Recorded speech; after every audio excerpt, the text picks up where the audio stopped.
Welcome in.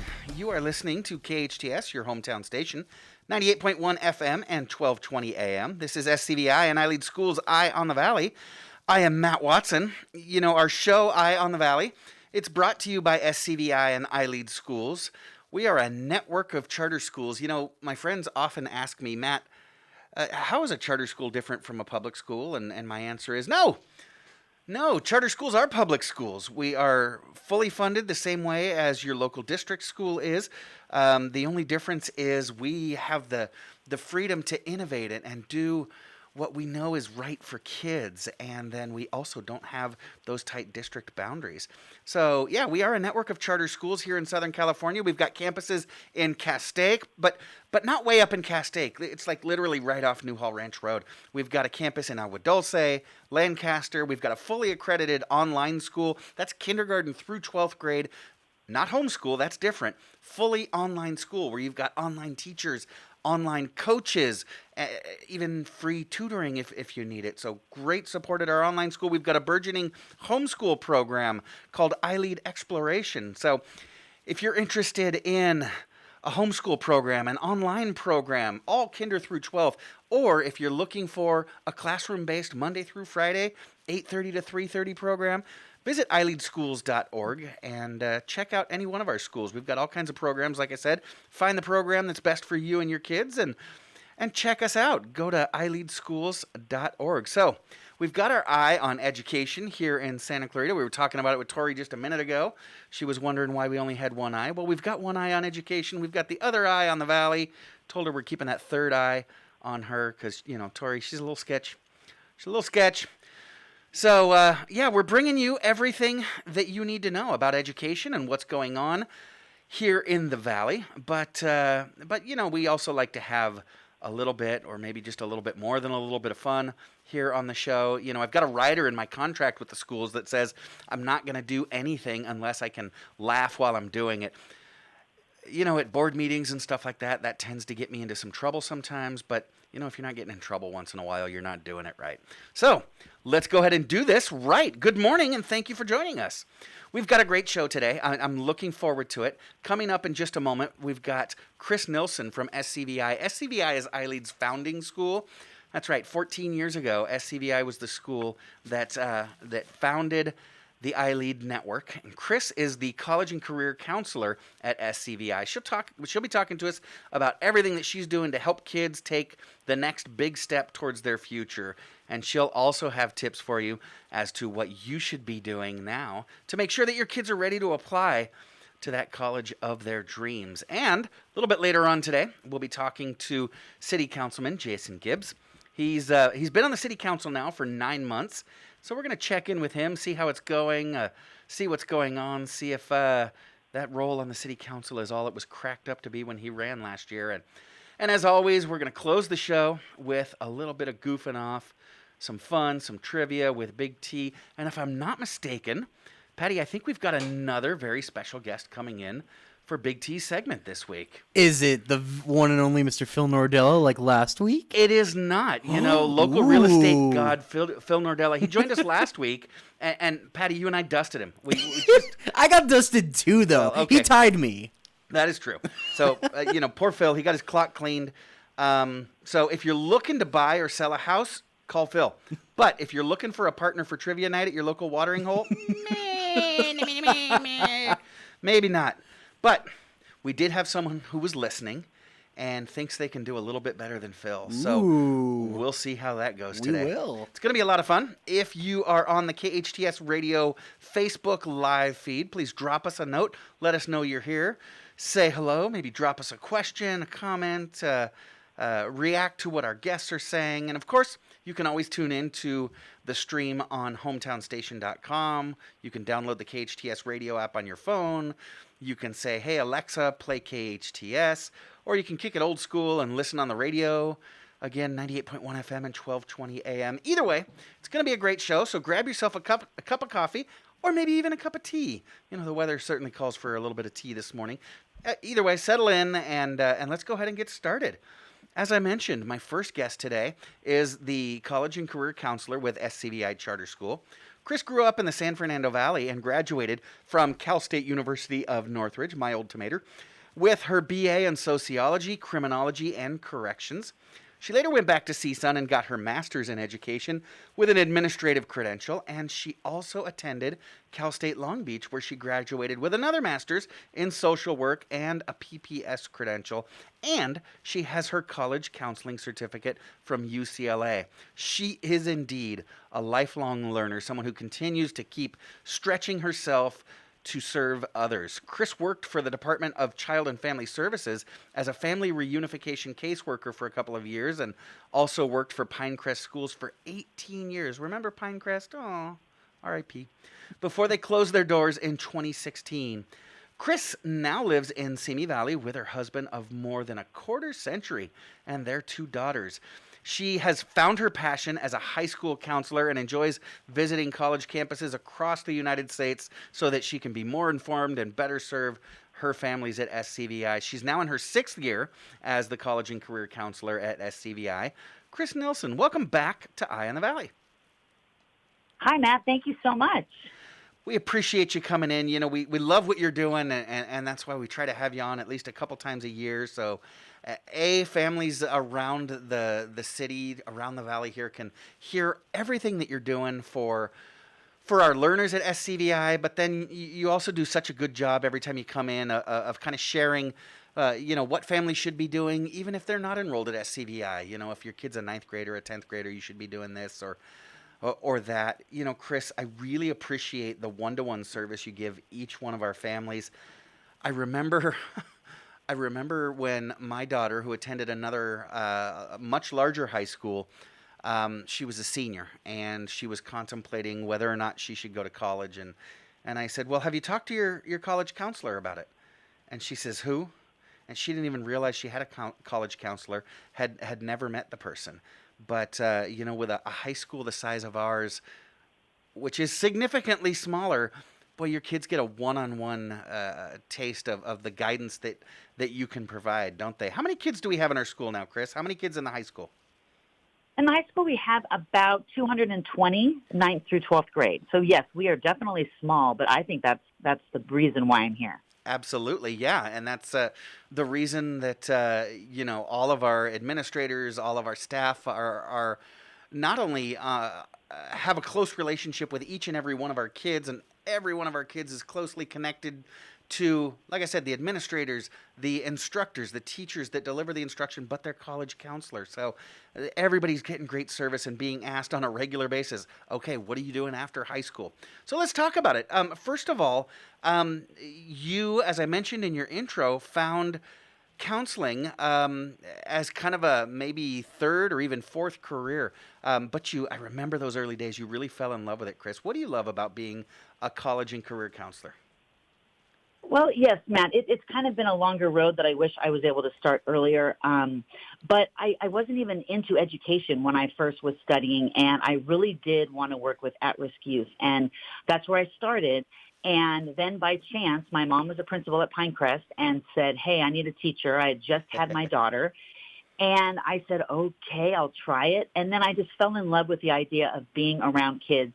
You know, they're at school probably more than they're actually at home with their parents, and the opportunity to work with them, to hear about their goals and their aspirations and talk about futures, I just fell in love with that. And I've always wanted to work in high school, and then I got the benefit of working at SCVi, not only being the academic counselor and, making sure their credits are there and their transcripts are good, but also talking about college. And it's been a while since I applied to college, and so many things are new and exciting, and there's so much out there. So I think I've just found my passion, and it's been quite an adventure. Yeah, it's like I said, I remember those days early on, and you really took to it, like they say, like a duck to water. And these last couple of years have been certainly odd for kids, for families, for teachers. They've been quite different for you. I understand that this year, as we moved back to a full-time on-campus experience for our learners, you got an office upgrade. You had to get a lot bigger office this year because the kids had missed you so much. How's it feel to have the learners back on campus with you this year? Oh, it's amazing. It's amazing. And yes, there was this open space and I see, I have a lot of kids that are coming in and I wanted to have more room for them. And it's been amazing. I was okay with the virtual, in the beginning when everything was kind of scary and you're kind of at home. And my younger daughter, we are driving up to college tomorrow up to UC Santa Cruz, but she was with us for a year. So you kind of get that, connected feeling of being with your family where I would not have had that opportunity. But then I was like, I'm ready to get back there. And so when we came back hybrid last semester, there were a few kids here and it was wonderful being around them. And then the anticipation of the entire school coming back. And I have to say, I have just been feet to the ground, busy, busy, busy, because it's just that interaction with the kids that is so great. Yeah, that's awesome. And you do such a great job of making your office so inviting. You've always got hand lotion and little bits of chocolate, and you've got the vaporizer going with essential oils. Your office is such a great place to just kind of hang out and as kids hang out in your office contemplating their future, you make it just such a warm and inviting environment where kids can really do some of that deep thinking. I know they appreciate it. Let's shift gears a little bit and let's talk about Cte Pathways, because I know that's something that a lot of schools are starting to focus on. They realized that for a couple of decades we got away from preparing kids for careers. It was everybody go to college, everybody go to college, everybody go to college, which is great, and everyone should have that door open, but not everyone's looking to go into a career that necessitates a college education. SCVi offers Cte Pathways, so can you tell us a little bit about that? What are the benefits of Cte Pathways for high schoolers? Both those that are going to college benefit from CTE and those who are maybe looking to go into a trade. What are the benefits? Sure. So yeah, thanks, man. I totally agree. As much as I push college and stepping into my office, you see college kind of everywhere, but it is more about having a lot of choices. And I know that there's kids out there that just feel, well, they couldn't go to college or they can't afford college. And I want to make sure that we bust that myth that everyone does have the privilege and opportunity.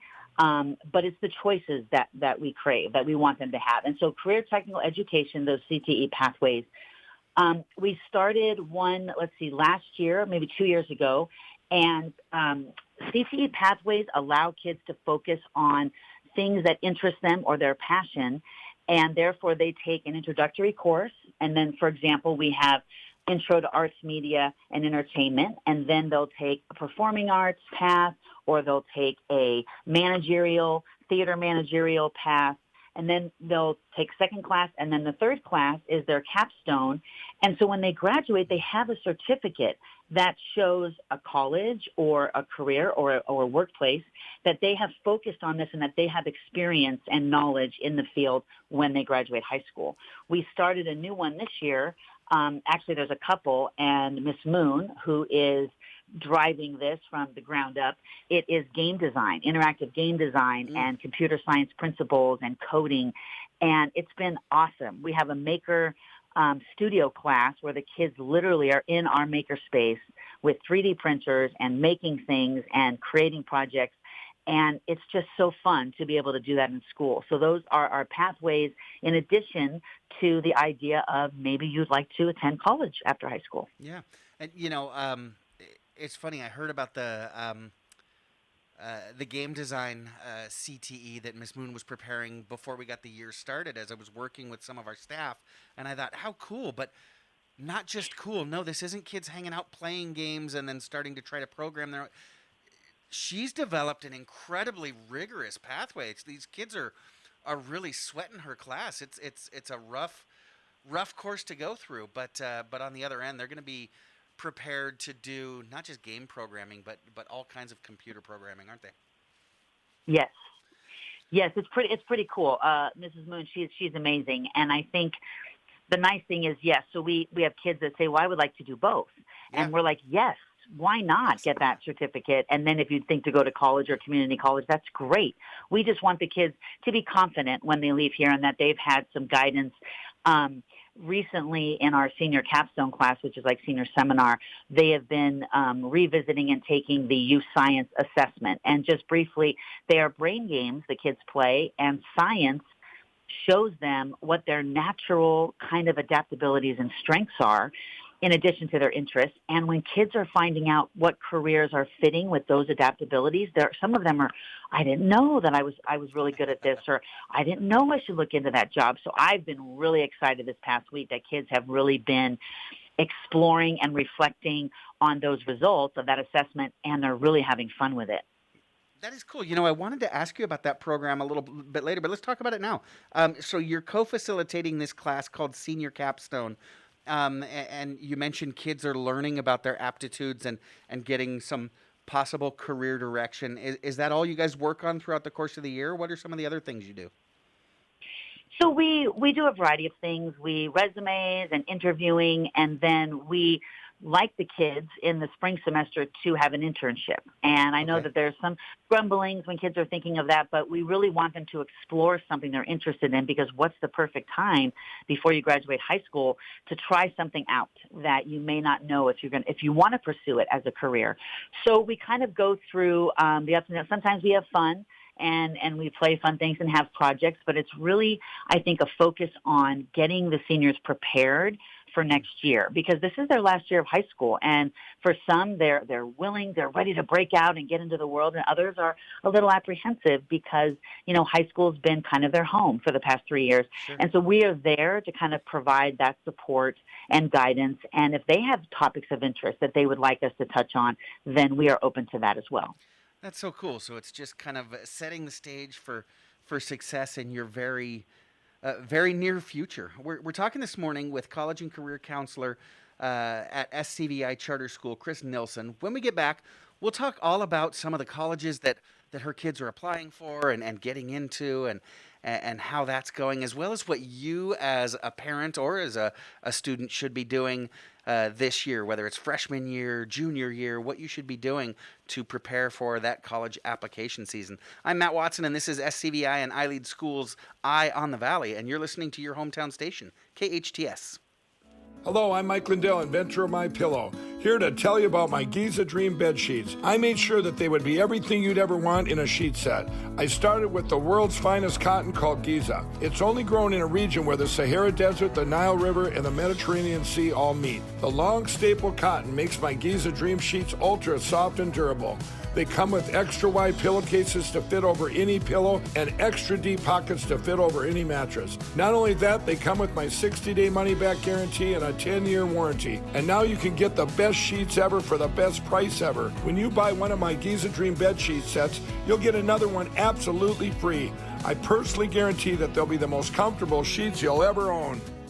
Go to mypillow.com and use the promo code KHTS or call 800-973-3927 and use the promo code KHTS. That's 800-973-3927 or go to mypillow.com and use the promo code KHTS. If you'd like to take your business up a notch, take a look at Elite Magazine. Linda and Mo Hafizi, owners of our Valley's two leading magazines, the Magazine of Santa Clarita and Elite. I'm so proud of Elite. It allows your advertisement to stand out. We distribute Elite to 50,000 homes and businesses. You'll find us in 1,900 local hotel rooms. Discover how Elite Magazine can help your business. Call 294-4444.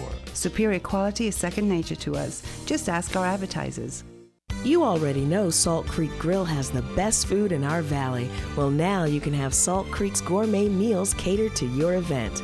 I'm Greg Amsler, owner of Salt Creek Grill. I'd like to introduce you to a new level of catering, featuring our catering director, Tamara Levine. Salt Creek Grill creates memorable experiences, which leaves our clients and guests with a sense of awe and excitement.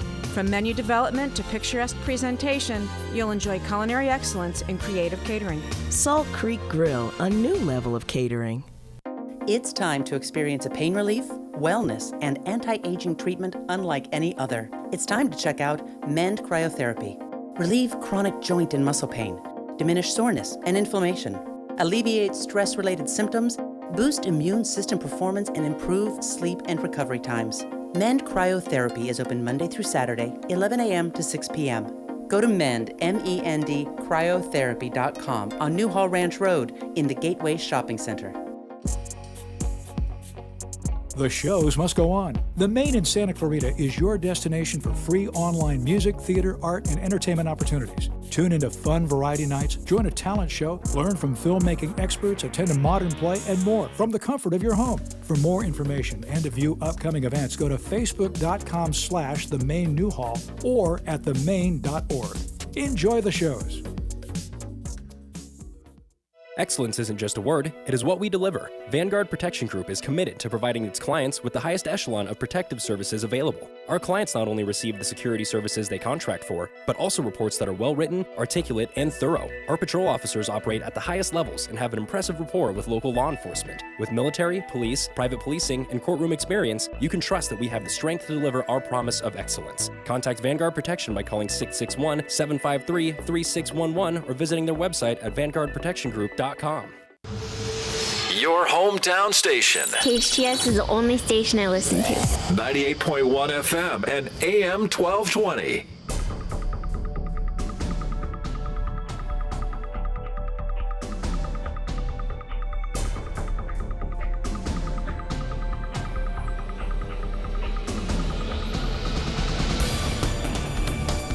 Welcome back. You're listening to KHTS, your hometown station, 98.1 FM and 1220 AM. I am Matt Watson, your host, and you're listening to SCVi and I Lead Schools Eye on the Valley. We're talking this morning with Kris Nilsen. She's the college and career counselor at SCVi Charter School, and she is so easy to talk to. Patty and I were just chatting with her off the air, and gosh, I can see why the kids love just hanging out in your office, Kris, and just chatting, and eventually that chatting gets to college and career planning, and you're someone that makes everybody feel so comfortable, which is really important. So we were talking before the break about colleges and career and technical ed pathways and things like that. It's the fall, so it's not lost on you, Kris. Our seniors are gearing up for college application season. So how's it going? What kind of schools are our kids looking at out at SCVi this year? Yes, you are absolutely right. We are getting into the fall application season, and they're kind of looking at a lot of different things. What we start with is kind of what do they see in a college experience? What are they looking for? Okay. There's a lot of colleges out there that are specified. So you have art schools that pretty much do art, and then you have other schools that are liberal arts, and they're small, and they kind of keep you involved in all different types of areas. And then you have schools that are big and have a lot of majors to kind of offer. So we start with what are they looking for? They want a lot of kids at school. Do they want a small amount where they can really make an impact? And kind of who they want to be. I started asking that question versus what do you want to study? Because a lot of it is, it's not so much, as you said, I'm a lifelong learner. I probably could go to school till the day I die. Oh, that'd be great. But it's that light, that idea of learning and exploring. And so I kind of asked them, who do you want to be? And that's where we start with the focus.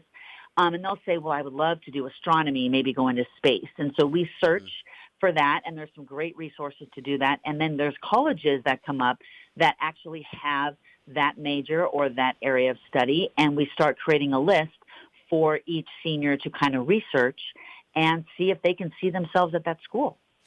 You bring up a really interesting point. I remember when I was applying for colleges, a big thing that came out every year, and I think it still does, is the U.S. News and World Report ranking of the different colleges around the country. And we always focused on, we wanted to go to the best school, the best school, the best school. Well, what is the best school?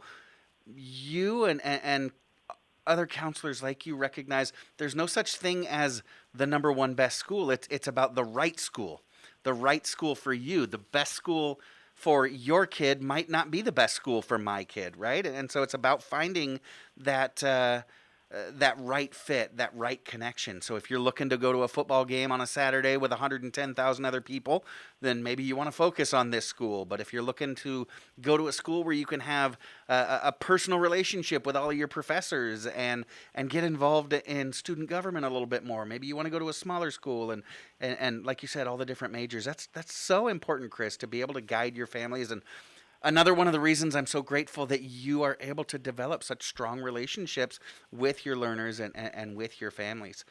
Now, one of the things that you do that's really special, I subscribe to your monthly newsletter.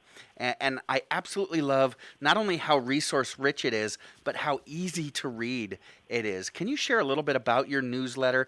Why did you start publishing this newsletter for our families, and what kind of stuff is in there? Sure. Oh, I'm so glad. Thank you so much for the compliment. So as I started going to conferences, which again, SCVi is an amazing organization that allows me to further my professional learning, and there are conferences that are held every year. And I was at a conference, and, obviously you're like minds. I'm part of the American School Counselors Association, and so that's all these counselors getting together with their resources.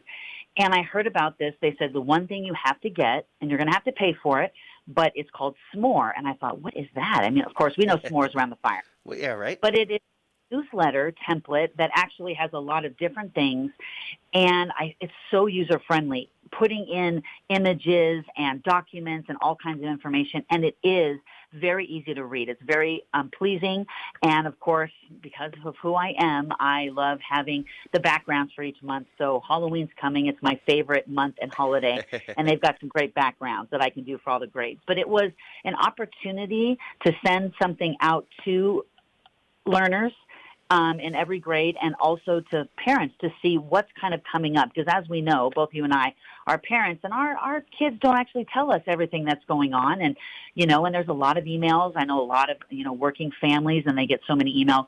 So this is an opportunity where it is a little bit more pleasing. You can access it on your phones, so then it's a lot easier to read. And it just provides really information. In regards to college counseling, there's so much out there. And I have a lot of families that say, I didn't, go to school here. I don't really know the process. And it's so much information. I can talk about that with kids. And I don't get to see families as much. Everybody's kind of working.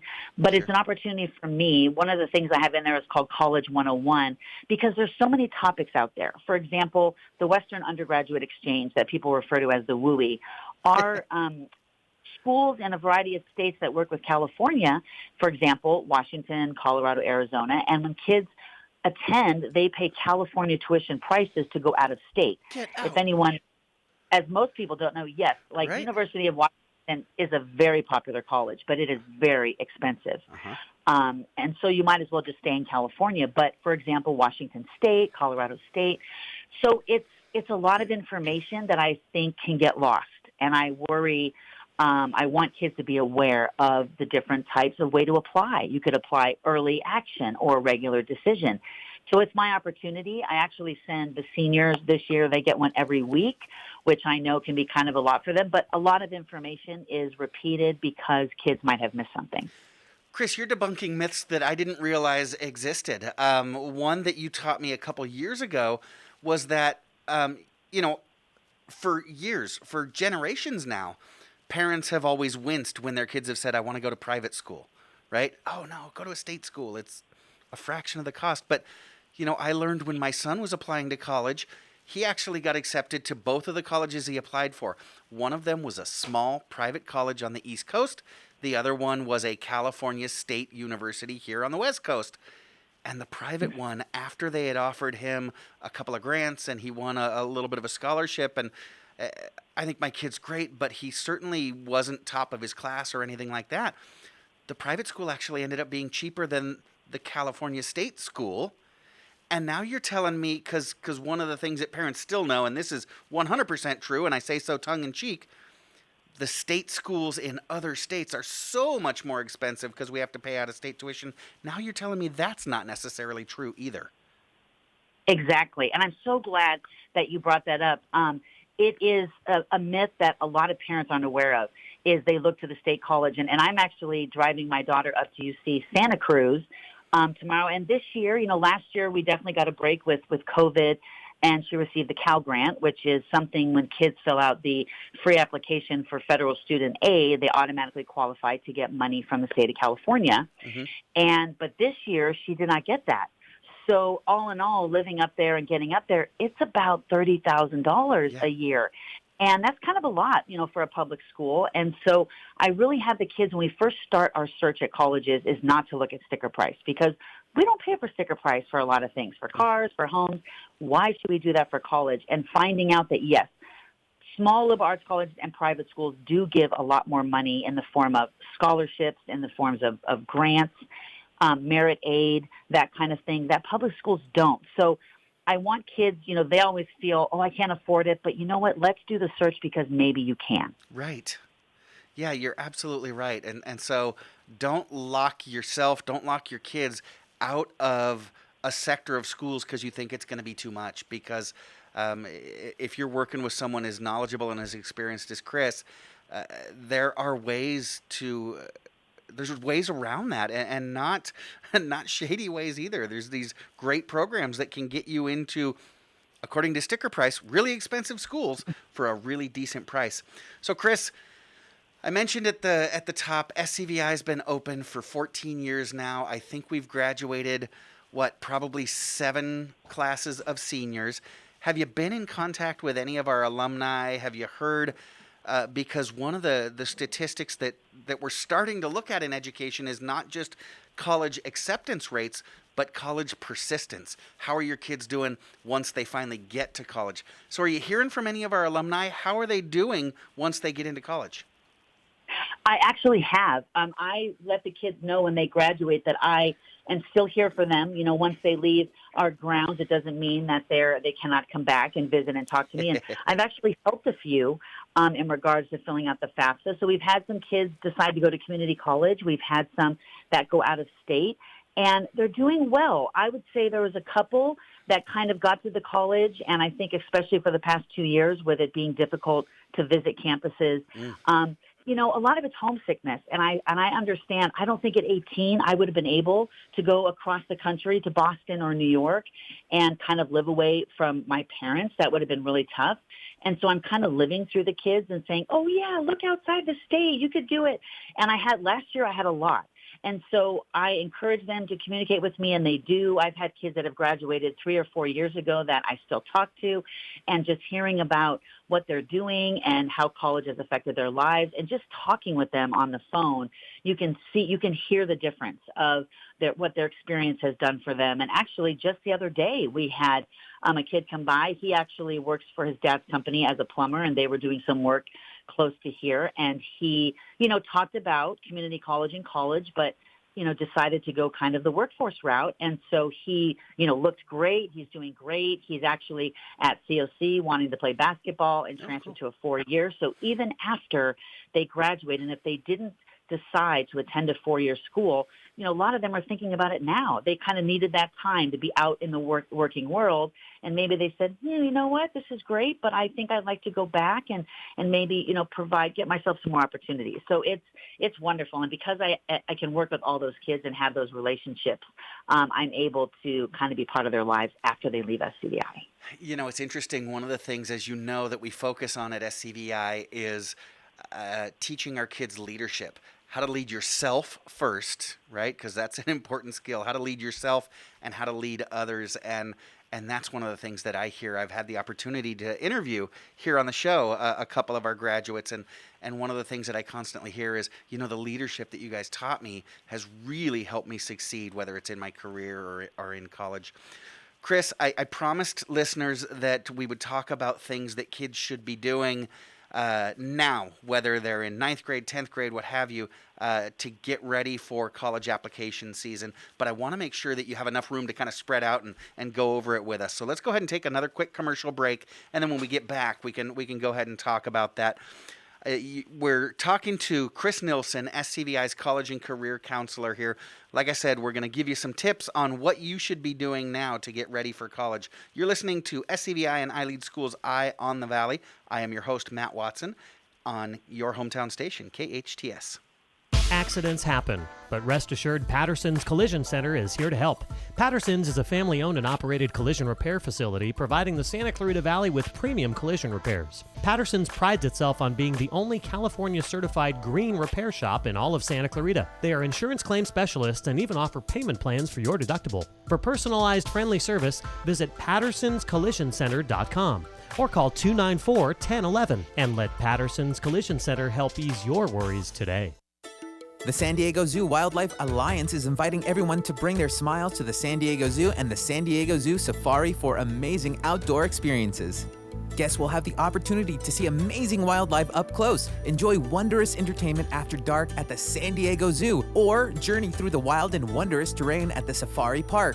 A visit to the zoo must begin with a stop at the newly opened Komodo Kingdom, home to a pair of the world's largest lizards, Komodo dragons. A few steps to the habitat next door, an immersive aviary modeled after a cenote bursting with tropical plant life and buzzing with numerous eye-catching species of hummingbirds and other winged beauties. From almost anywhere in the safari park, you can hear it, a roar that strikes deep in your chest. At Lion Camp, you can come eye to eye with these magnificent predators, equally impressive whether indulging in a catnap or strutting around their kingdom. Stop into one of the safari park's retail stores. Your purchases help support our conservation work worldwide. Learn more at stzwa.org.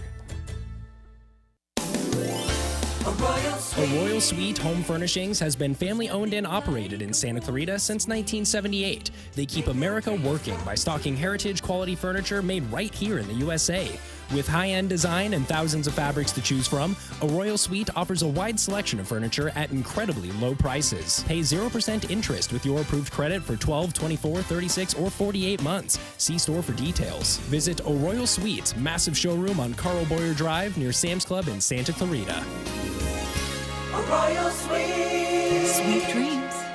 Summer is here. Try the new Charlie Ice Cold Drink, named after social media megastar dancer Charlie D'Amelio. Charlie's go-to coffee order is a Dunkin' Cold Brew with whole milk and 3 pumps of caramel swirl. It's officially on Dunkin's menu nationwide as the Charlie. You'll love it. Dunkin' also has new all-day sandwiches and new donut varieties. Order ahead with the Dunkin' app and accumulate points. Located on Bouquet Canyon in the Lowe's Shopping Center and on Sierra Highway in Canyon Country, both with curbside pickup, Uber Eats, DoorDash, Grubhub, and Postmates. Or use the drive-thru at Sierra Highway. Santa Clarita runs on Dunkin'.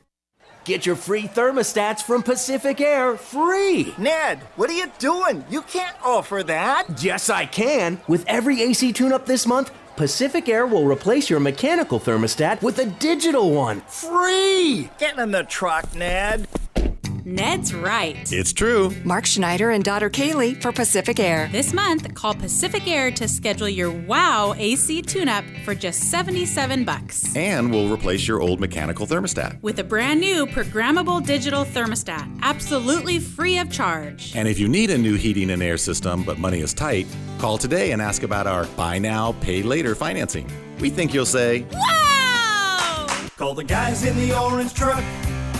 That's Pacific Air. On time, great care. When you want the best, call Pacific Air. Details at packair.com. Remember, without the E, it's just air. Loss of hearing can affect the quality of life. Santa Clarita Hearing Center can help. They specialize in both preventative hearing loss and corrective measures, including diagnostic tests, new technology hearing aids, cochlear implants, hearing protection, and tinnitus treatment. They can adjust your current hearing aids or fit you for new ones. Santa Clarita Hearing Center also offers sleep molds, swim molds, and musician monitors. Book an appointment today. Log on to SantaClaritaHearingCenter.com. Located on McBean Parkway next to the hospital. That's SantaClaritaHearingCenter.com. Your hometown station, KHTS.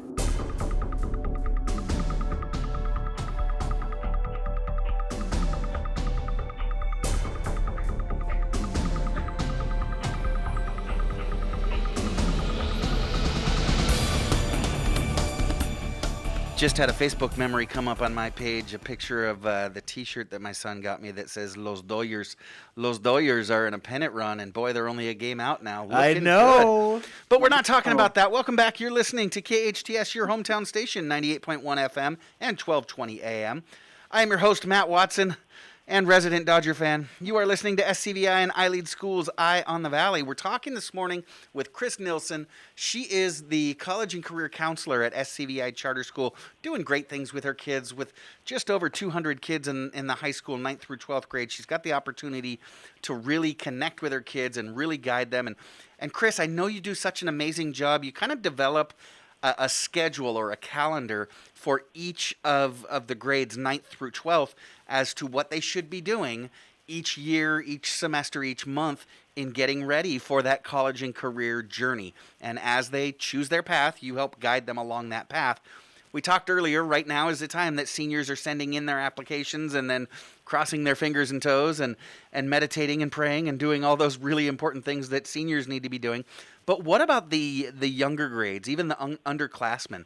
What are some of the things that juniors, sophomores, and even freshmen should be doing now in order to plan for college and their career? Sure. So starting in ninth grade, just acclimating to high school can be a challenge, and it can be, difficult for some. So in ninth grade, I don't press the kids too much about talking about college unless they want to. So any grade level can make an appointment with me and come in and we can talk about that. But I really talk to them about what their transcript is and kind of what it means, and the idea of trying to understand maybe where their strengths in their academics are and maybe where their challenges are. And ninth grade is kind of that year to just acclimate to high school, get used to all the different classes you'll have, and kind of focus on those study habits, those executive functioning skills that will help them through their other years of high school. Okay. And so we really focus on that. And then in 10th grade, it's focusing on interests. And some kids already have interests. They actually do a personal project in their English class in 10th grade. And so it's a way for them to decide, okay, let me find out some of my interests. We do, College Board has an amazing tool called Big Future, and kids can put in information and kind of find out what their interests and strengths are, and then continue with those academics. The one thing that I mentioned to kids, as we have a lot of California public schools that they can attend, but you have to have a C or better in those core classes in order to apply. And so I just try to, touch with the kids to let them know that if you're getting a C or better, that you're doing great. And some semesters and some years, just like we had with COVID, have been really tough on kids, but there's always that opportunity to retake a course or just to understand if they really want to apply to those schools. They just have to make sure that they get C's or better in those classes. Okay. And then junior year comes, and some of the stress of, oh my gosh, I have to test. And, that's been great these past couple of years. The colleges have been test optional because of the pandemic. And it's continuing. The California schools are test blind, which means they're not looking at scores at all. And so some of that stress has been alleviated for a lot of the kids. I offered the SAT last spring, and also I'm offering it in October for those kids that do still want to take kind of that standardized test just to have it under their belt. But we really start looking at who they want to be and what colleges they may want to look at. And then in spring semester of junior year, we sit down. I do presentations for the kids in regards to what kind of colleges are out there. And then we sit down individually and we talk and we create college lists. And I start, having college fairs, and a lot of those have been virtual this year. And then senior year is when we are gearing up to get those applications ready and to start submitting them in the fall. All right, fantastic. So I was kind of taking notes there. Ninth grade, you kind of focus good. Focus good. Ninth grade, you focus on high school, get good at it, develop those lifelong skills, learn a little bit about the process, transcripts, things like that. 10th grade, you explore your interests, figure out who you are and where you're headed, and keep those grades up. 11th grade, you start making those test-taking decisions, whether you're going to test or not, which test you're going to take, start creating college lists, attending fairs, things like that. And then senior year is where rubber hits the road. You start applying. Kris, you mentioned that California is now a test-blind school, and there are a lot of schools around the country that have become test-optional since the pandemic. Is there a correct answer for should I take the SAT or should I not take the SAT? Or maybe it's more of a when should I and when should I maybe not? Sure. That is a very good question. And from my personal opinion, I did not do well on that SAT. And I know the SAT does not show kids how well they're going to do in college. And I think that's what the original premonition for that test was. So there are a lot of colleges that have always been test optional, and that means that if you take an SAT and you didn't do so hot on it, then you don't have to submit that in your application. And the colleges say that that doesn't hurt you, that for someone who submits their test score, it doesn't hurt you if you don't. But there was a case that came out against the SATs and ACTs kind of being discriminatory, and so the public colleges actually aren't allowed to look at them until 2025. And so what's interesting, everything that's been going on the past couple of years, College Board owns the SAT, and they have gotten rid of the SAT subject test and the essay and only focus on kind of the bubble test. And so I really do talk with families And there's some great resources and podcasts out there about why testing doesn't tell you who you are. And I think that's what frustrates me as a counselor for our public schools is for the Cal State schools, you're only filling out the application. They don't want recommendations or transcripts. And so really kids are a number. And that's hard for me because the opportunity to apply to small liberal arts colleges where they know who you are as an applicant, they see what facilitators might see in you and what they say about you and counselor recommendations and all of those things, and that you really feel like they care about whether you come to their school or not. And so I think that's new. A lot of kids come in already knowing about the top 20 colleges, and the U.S. News Report, it's a little tricky how they do those rankings.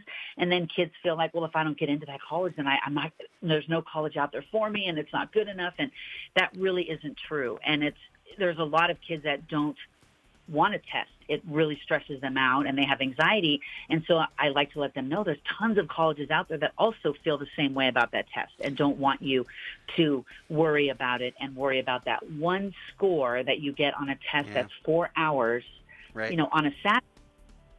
But in order for me to appeal to all the kids and have all of those resources to them, I do offer the PSAT, which is the practice test that I have 11th graders take because if they do well on that test and then they do well on the SAT, they could qualify for the National Merit Award, again, on testing. But I want to make sure that the kids have every opportunity if they want it. So it's a very personal decision. Kris, that music does mean that we have to run, but thank you so much for sharing everything with us today and everything you do for our kids at SCVi. I want you to stick around. When we get back, we'll talk to our newest city council member, Jason Gibbs. I'm Matt Watson, and you're listening to SCVi and I Lead Schools Eye on the Valley on your hometown station, KHTS.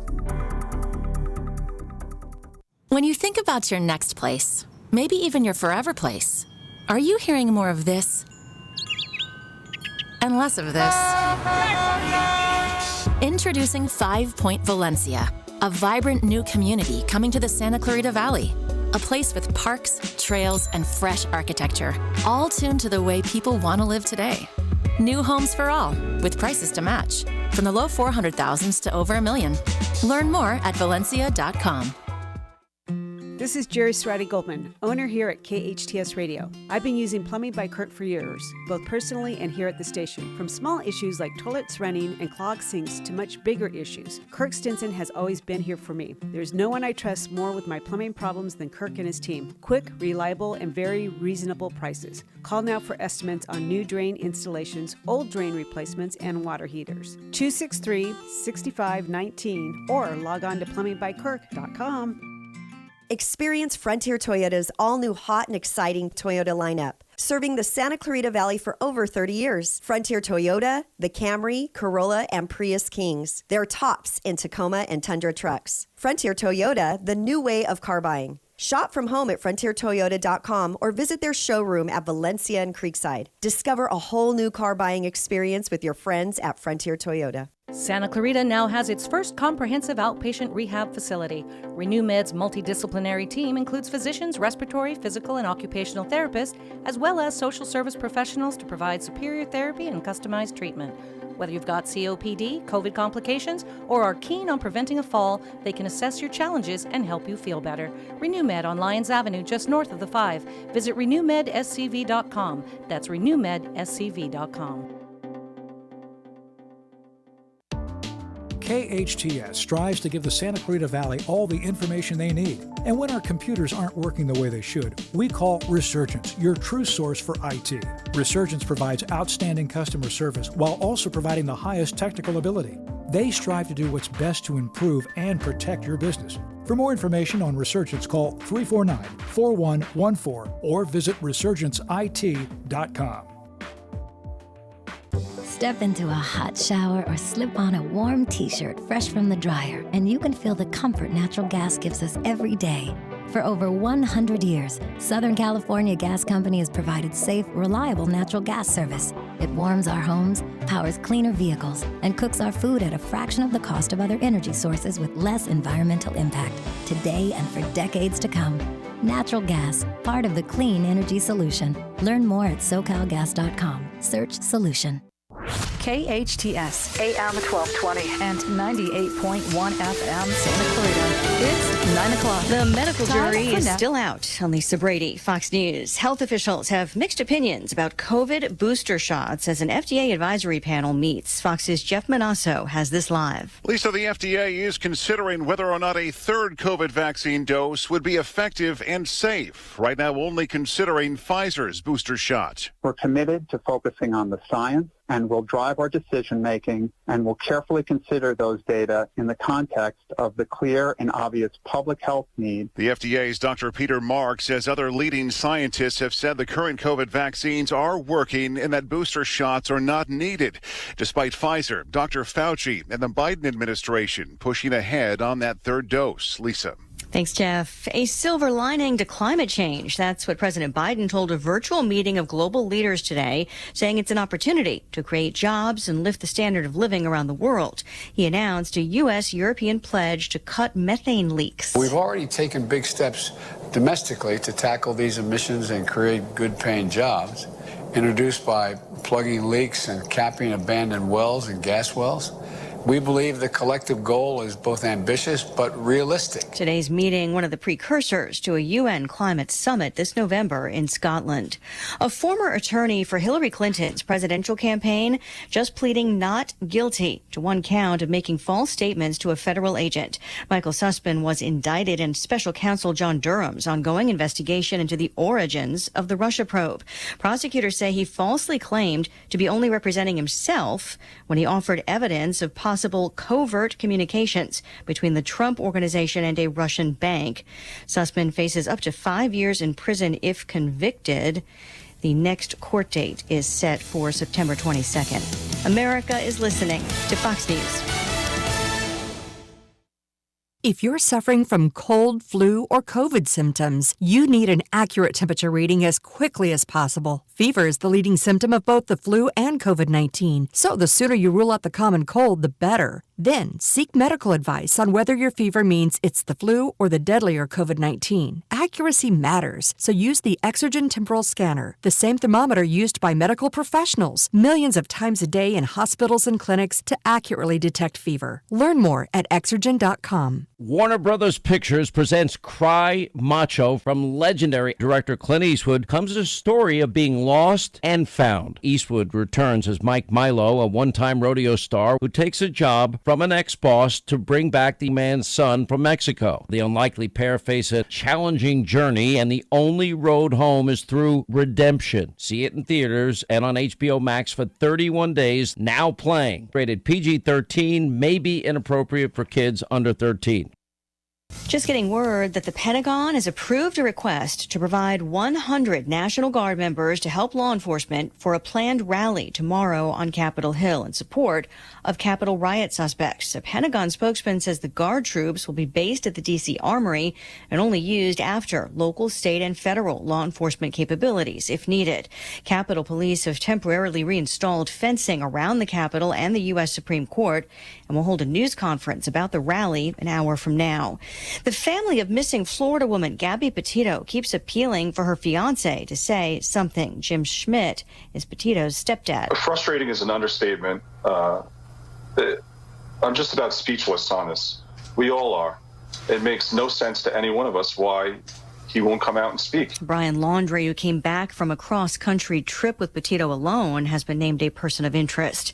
A marching band will have to pause a century-old tradition for a game with their crosstown rivals. It's too big. It won't fit through the tunnel. Not an oversized truck, but a musical instrument called the world's largest drum, an icon of Purdue's All-American band since 1921. But for the first time since 1979, the 565-pound bass drum that's 10 feet tall resting on its carriage will not be part of a Purdue halftime performance because of house rules. Purdue plays at Notre Dame Saturday for the first time since 2012. First time there since renovations at Notre Dame Stadium in 2017 created this quandary. A spokesperson at Purdue said Notre Dame Athletics has restricted use of their main tunnel to their own football team and band, which is the only entrance large enough for the drum. We've been told that visiting teams and bands have to use a separate tunnel that is much smaller. Fox's Jared Max. A gloomy end to the week so far on Wall Street. Right now, the Dow's down 166 points.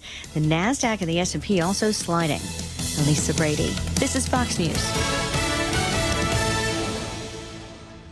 This is the Fox Business Report. Stocks are trading lower. Dow Inc. and Intel are contributing to the decline. The University of Michigan Consumer Sentiment Index improved a little this month, but not as much as anticipated. The reading of 71 is a sign that inflation and COVID outbreaks are weighing on optimism about the economy.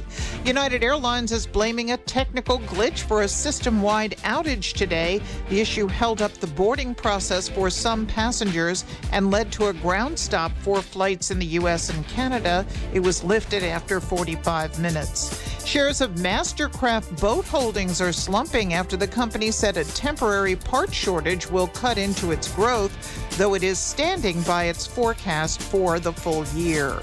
That's your Fox Business Report. I'm Ginny Coselda, invested in you. This year, the Tuttle to Towers Foundation is honoring heroes with 200 mortgage-free homes, a never-forget walk, more than 500 miles through 6 states in 42 days, culminating at Ground Zero on 9/11, Towers of Light tributes, a ceremony to read names aloud for those lost to 9/11 illness, and names of all lost in the War on Terror are being read on Veterans Day. Donate $11 a month at t2t.org. Thanks for listening to KHTS AM 1220, Canyon Country, California. K260CO 98.1 FM, Santa Clarita, California. When you look at your child, you see so much. A creative spirit that surprises you every day. A little leader growing to discover who they are, what they love, and how they can make the world better. At SCVi, we see those same amazing things. Our tuition-free TK through 12 charter school provides boundless opportunities to think critically and imagine freely, with a learning program customized just for your child. Today, that means empowering your child to bring strengths and passions to the distance learning environment. Our approach keeps your child and family in step while online, inspiring your learner to keep growing without missing a beat. At SCVi, your child will find even more ways to grow with projects and activities in STEAM, robotics, theater, music, and sports. With the only international baccalaureate program in Santa Clarita, SCVi produces graduates who excel at top universities and in life. For enrollment information or to learn more about our distance learning program, visit ileadsantaclarita.org. iLead Schools, free to think, inspired to lead. Sciatica flaring up again? Even after therapy, decompression, or surgery, discover the 3 most common mistakes that must change to get rid of sciatica for good. Hi, I'm Dr. Thomas Pilecki, and WebMD chooses me as best chiropractor and functional medicine in Santa Clarita. Something to think about. So, when you're ready to get better, go to drpilecki.com. That's drpollucki.com to schedule your free consultation now. No contract pest control. Did you hear that? Yes, Unipest has no contract, low impact, affordable, and environmentally and family friendly pest control options with orange oil or other family termites or bed bugs. Unipest Termite and Pest Control has an effective, eco-friendly option for you. Call Unipest today for a free orange oil inspection at 661-BUG-7575 or visit unipest.com. Hey, this is Kyle with your hometown station weather. Mostly sunny today with highs in the 80s. Overnight low is going to be in the 50s, but overall a nice day here in the Santa Clarita Valley. 98.1 FM and AM 1220. The following is sponsored programming and does not necessarily reflect the views or opinions of KHTS or its ownership.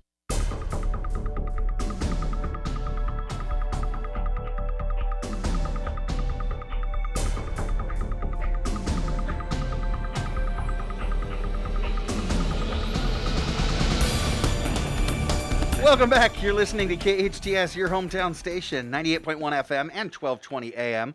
I am Matt Watson, your host, and you are listening to SCVi and iLead Schools' Eye on the Valley. We're coming to you live from the center of Main Street here in downtown Newhall, and I am joined now by our city's newest member of the City Council. Even before being elected to the City Council, Jason Gibbs had an impressive career as a mechanical engineer. In fact, he is still principal engineer of West Coast operations with GP Strategies Corporation, an aerospace company. Jason grew up in the Santa Barbara area, graduating from Santa Barbara High School before heading up the 101 to attend Cal Poly San Luis Obispo, where he earned his master's degree in mechanical engineering. He and his wife Chandra moved to Santa Clarita in 2012, where Jason and Chandra quickly began to get involved. Jason started volunteering on boards and in programs such as the Boys and Girls Club Advisory Board, Family Promise of Santa Clarita, the Valley Industry Association, and he was elected to his seat on City Council just last November. Councilman Gibbs, welcome back to Eye on the Valley. Matt, always a pleasure. Thank you, brother. Good to be here. Love having you here. Just want to remind you, your mic's on. Oh, no, we're live now. We are live. You all were here for the first 3 minutes. Hold on tight. So, Jason, I mentioned that you grew up in Santa Barbara, and did. you know, in Southern California, gosh, worldwide, you can't do a whole lot better than Santa Barbara. Just an absolutely great place to grow up and to live. So, what brought you and your family here to Santa Clarita? Oh, that's true. Now, Matt, I got one correction for you. I actually didn't graduate Santa Barbara High School. You did not? I graduated from Bishop Garcia Diego. My parents felt I needed a little more faith in my life, I think, at that point. Well, I'm going to change that. Where did I get that from? But no, so grew up in Santa Barbara, and as you mentioned, I went to Cal Poly. A lot of people don't know this. Cal Poly in the engineering program was very famous for what was called the 4+1, and you could do 4 years as a bachelor's and then an accelerated master's program. Where I invented my own program called the 6+4, where I did 6 years as an undergrad, and then I did 4 years as a master because I was working part-time or working full-time and then going to school part-time in the evenings. And the truth was, I loved Cal Poly so much that I just wanted to stick around. But once I got to that 10th year, I realized that, you're that 20-something-year-old walking in to the gym to work out with a bunch of 18-year-old kids, and they're all wondering what you're doing there and asking if you're a professor. Are you the professor, right? I said, no, that was my time to get out. But anyway, so once we graduated, I was still living up on the Central Coast, and my now wife, girlfriend at the time, Chandra, she had taken a job down in Irvine. And her career, she always wanted to work for Boston Scientific. She wanted to be a biomedical engineer, and she got a master's in biomedical engineering from Cal Poly as well, which is where we met. And she got her dream job at Boston Scientific in mid-2012. Okay. So by about the 2014 timeframe, I was able to make arrangements with my career to come down to Santa Clarita where she was, and we've been here ever since. Okay. So that's what brought us to Santa Clarita, is my wife's career. Make it a little bit more of an easier commute on your wife. So, well, we are the better for it, and we're glad to have you guys. Thank you, brother. And clearly, you and your wife are very successful. You two have got two beautiful young kids. So you've obviously got a lot going on, right? You keep busy. I keep busy. So what made you want to add this other huge thing onto your plate and run for city council? Because, that's a 24/7 job, man. Boy, it was something else. And by the way, Matt, congratulations on being on the Saugus Union School Board representative. Well, I think it's wonderful. We're glad to have you there. Thank you. Actually, it was having my son, Aiden. It sounds kind of cliche, but it was literally just one morning I drew the short straw and was doing diaper duty at 3 a.m. and was changing diapers on my boy, and we just kind of had a moment together where I had that realization that, there's a little more to my life now, and realizing that my goal in life now is to make sure that I create an environment and a world for my son and my family to be able to have the benefits and joys that I was able to have because of the dedication of my own parents in our lives. And I said, so I'm going to get involved. I'm going to do something. Mm-hmm. And the way it came about from city council was a friend of mine had run for city council in San Luis Obispo. And he lost, and he said, Jason, you need to get involved. You need to look at running for office. I said, well, I'll take a look. And when I went online, the first thing that popped up, my first time ever visiting the city's website, it said, apply for an appointment to the city of Santa Clarita. And this was back in the end of 2016. Okay. And so I clicked the link, and all it said was, well, just 3 letters of recommendation and fill out an application. I said, well, that doesn't take much to be on the city council. So I put that application in. Yep. Went down to City Hall and met a lot of people who I've come to know very well over the last few years, and I'll never forget, there was all these people there dressed in just very nice suits and formal wear up there presenting themselves, and I showed up in jeans and tank top and Crocs. I think I had a collared shirt on that day. It was a polo, I think, but before that it was just t-shirts, and it just kind of went from there. And then when it fast forward all the way to now, I stayed involved. I got involved in nonprofits, which I've absolutely loved. You mentioned the Boys and Girls Club. I grew up in the Boys and Girls Club in Santa Barbara, and I just enjoyed every second of it, just getting to know this community. And it turned out to be a successful run in 2020, and I'm grateful for it. Yeah, so I mentioned you were elected in November, and you took office in December. It was December, so it's been about 9 months now. Oh, how's it going? Is it everything that you thought it was going to be? Well, it's funny you say that, man. I remember a couple weeks after the votes were done, and we realized that we had been successful. I remember I looked over at my wife and I said, well, now what do I do? Because I'd spent 3 years just being so involved with the community that became the focus. And that's what was so great about it. It became not about winning an election. It just became about being involved. Mm-hmm. And then all of a sudden it's, okay, you've won. And I forgot that was the goal, but that's what happened. Mm-hmm. Now it's time to get down to business. Mm-hmm. So the last 9 months, honestly, it's really been kind of a whirlwind in a good way, learning and understanding the city from that side, because I was always the guy sitting out in the crowd, and now you're the one with the spotlight on you. I've loved every second of it. I'm just so impressed with our city in general and how we function and how we work. And I just dove right in. It's it's not always an easy job. And you mentioned my position on the school board. It's the same thing. In Yes. public office, people are depending on you to do what's right, and what's right is what they believe is what's right. Very much so. And everybody has a different opinion, and so that can be tough. And you've been no stranger to some of the barbs and some of the negative side, right, of seeking public office, Sure. both while you were running and now that you're in office. You seem to have had a pretty good experience. So do you feel that it's been worth it? It's not easy, is it? It's not. And, Matt, I feel, as we mentioned before, that you being on the Sauga School District, I think in some ways your position is even harder because the frontline people you're working for are kids, and kids are the most important thing in our community and to our families. So if a decision is made that affects them, that parents see negatively, they come out with full hunger and force. And that is true. Right or wrong, neither way, that's always passionate. So you get that. We get something similar, I think, there. And yes, there were always barbs. There were always people who are negative about you. For me, I had no issue with it for two reasons. One, they never went after my family. There was never conversation of my kids or my wife or any assumption that they were somehow involved with my politics. And I've always done well shielding them. So if someone ever has an issue with a vote I take or something I've said or an event I've been at, that's okay. I will never take it personally if someone wants to come down and have an issue or be supportive of something that I've done. And that's honestly part of the job. And social media, I think, as we all know, has probably ramped it up a little bit. Yeah. People have no issue wearing their emotions on their sleeves and saying what comes to their mind. But again, it's okay. Yeah. It's okay. One of the things that I've always seen is even when folks disagree with me, the passion is beautiful, right? Yes. It's beautiful that they're that passionate about what we're doing in our city, what we're doing in our schools. And you're absolutely right. Yep. At my house, it's just my son and I. And when I consulted him, because I certainly wouldn't run for anything without consulting him, the only thing he said is, just leave me out of it, dude. Yep. So, and the community's been great. I don't even know that folks know that I have a son. Now, let's shift and take a look at how the city's been doing. Sure. Right? Because we've had a rough couple of years. And we could go back, almost a full 2 years now, and talk about how our community has just been battered and beaten by so many different tragedies and things that we could have never imagined would come to our community, our country, our world.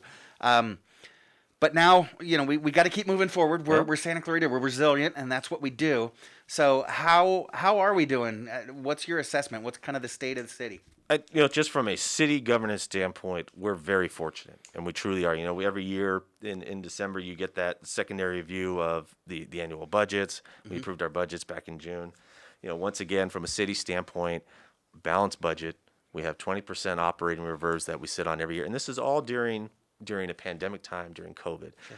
We've stayed in operation. We're getting ready to finish the sheriff's station. We're getting ready to open the Canyon Country Community Center. We built a bike park. We purchased and renovated an ice rink. And this was all done during COVID. Yeah. When cities and other places were shutting down and trying to figure out how to keep the lights on with loss of revenues and business shutting their doors, the city kept pushing forward. We kept finding ways to do positive things for the community. And honestly, I can't even take credit for it because I was campaigning and I got there, and now I get to benefit from the hard work of so many others who sat on the dais and sit at City Hall. So just from a city standpoint, I couldn't be more pleased and impressed. And we just got to continue that. You continue to find ways and abilities to move things forward for the city of Santa Clarita, for the families that live here, that depend on us for safety, that depend on us for infrastructure. And we just keep doing it. Well, it's great that we've developed that that kind of policy and practice of running with a heavy reserve, Yes. and being very fiscally and responsible. we keep our long-term liabilities down. Yeah. You know, one of my biggest things when I got involved was pension liabilities, because okay. it's something I think that will always be there as that albatross on the state. Mhm. But if you look at just from the city's responsibility, we sit at near 90% funding on our long-term liabilities, which is incredible. It truly is. You know, as a teacher, someone who's kind of depending on that being there, Yes. 15 years, 20 years down the line when I'm ready for it, gosh, I'm just keeping my fingers crossed and hoping that it's still there, and looking forward to a lot of young teachers coming into the profession. That's here right, in right? So, you mentioned COVID and a lot of cities shutting down, Yeah. and we had a lot of shutdown, right? Whether did. it was county related or what have you, but most folks have been pretty excited when starting back in the summer we started opening up. Boy, it shocked me and pleased so many people in the community that we were able to reopen, for example, concerts in the park. Yes. Folks enjoyed that, and so I'm sure you've attended a lot of those things. Of course. What are some of your favorite events that we do around town here in Santa Clarita? Ooh, we just had one, which I still think is my favorite, and I don't mean any disrespect to all the other groups in town that do it, but Heart of the West from Carousel Ranch is the one that just hits home for me. We've talked before, Matt. My son has some mild form of autism, and he was diagnosed right around the time that my wife and I attended Carousel Ranch's Heart of the West for the first time. And the tears show up, and it's not because of the dust from the corral and where everybody's on the horses, but these beautiful stories. The work that they do is tremendous. The event that they run, from giving the demonstrations and seeing these young people with all of these different levels of disabilities being able to smile and be happy and improve the quality of their lives here. All from the works of with the horses and the people there with Denise and Becky. It's such a beautiful event. So that's one of my absolute favorites. And then I really also like the festival trees that the Boys and Girls Club do. The trees that they put together are just stunning. I've always been the holiday season guy. And it's not even done by the city, but I love the Winter Wonderland that goes up in Saugus. It's Yeah, I'd go there every night and just walk it and see what the incredible things they do and all the little gatherings of carolers. I just love it. So I love the holiday season. And you mentioned concerts in the park, and then this Saturday we have the 26th annual River Rally cleanup over there by I think it's over by Mom Can Cook Thai this year. Yeah, it moves around every year, and that's where our community comes together and cleans up the riverbed there. That's it. They can collect so much garbage and things that don't belong in our riverbed. It really is a beautiful event, and I love how it just moves up and down the riverbed every year. We just find new places, and people come together to do something that's just positive. Yeah. And so I think those are the ones that have really stuck out for me over the years that I just truly love. But every year we always find something. We got State of the City coming up in November, which is always fun. You hear from the council and hear all the great things the city's doing, and then we get to act a little goofy and get laughed at, and that's okay. That's a great event too. It is fun to see the five of you open up every year and play around, kind of play at your own expense. Yeah. And so I'm looking forward to seeing what you put together for this year as well. You mentioned a lot of the holiday events, especially as we get towards Christmas. But Santa Clarita really does celebrate the holidays right. Is anything else coming up that you're looking forward to as far as events go? Ooh, lighting up Main Street's always fun. VIA will have its annual bash as well coming up here soon, celebrating their 40th year. So I'm really excited about the VIA bash. Man, those are the ones that are coming off the top of my head. There's so many different. Oh, and Bras for a Cause from Sir Optimus. That's right. That one's coming up here soon. Another I've seen a lot of the incredible different posts, and it's interesting. Our community is such a giving community, and we have found tremendously creative ways to provide folks with an opportunity to give, but have such an incredible time. Right? Yep. The Taste of the Town is a fun one Taste of every the year. Town.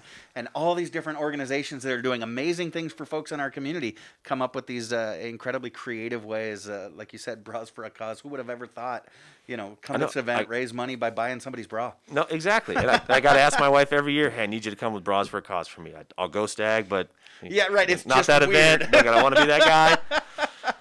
But I think what you see in Santa Clarita, Matt, is when you have these nonprofits and these people with such passion for the different ventures in their life, steering the ship and the city just being a partner with it is so much more effective than asking any large governmental institution to be the leader of it.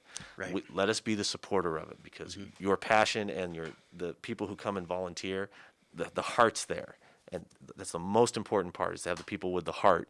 And when we can come behind them and support them, I think that's why we've been so successful in this city.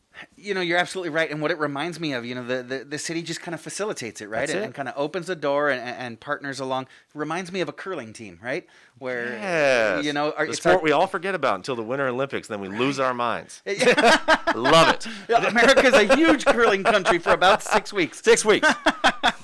But yeah, right. It's our community and individual and private efforts that throw that stone, and it's just the city there clearing the path to make it easy for us to reach our goal. We're talking this morning to City Councilman Jason Gibbs.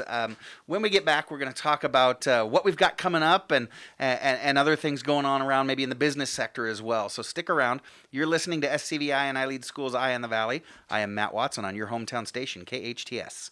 Are you looking for educational flexibility and choice? Look no further than your front door. iLead Exploration's independent study program is passionate about personalized learning. Our mission is to inspire learners to become creative problem solvers, compassionate leaders, conscientious collaborators, and responsible citizens who develop a lifelong love of learning. Our families partner with a credentialed teacher to customize each child's educational path. Families access community partners to choose a variety of in-person, online, and at-home options to create an optimal learning environment for each learner. Our program also values community, and through a variety of field studies, service projects, park days, and family gatherings, we provide many opportunities to foster friendships. Because there are currently in-person limitations due to COVID, we are offering activities online through webinars and virtual field trips. iLead Exploration is a tuition-free, independent study charter school program serving grades TK through 12 in Los Angeles, Orange, Kern, San Bernardino, and Ventura counties. To learn more about our program, visit iLeadExploration.org. iLead Schools, free to think, inspired to lead.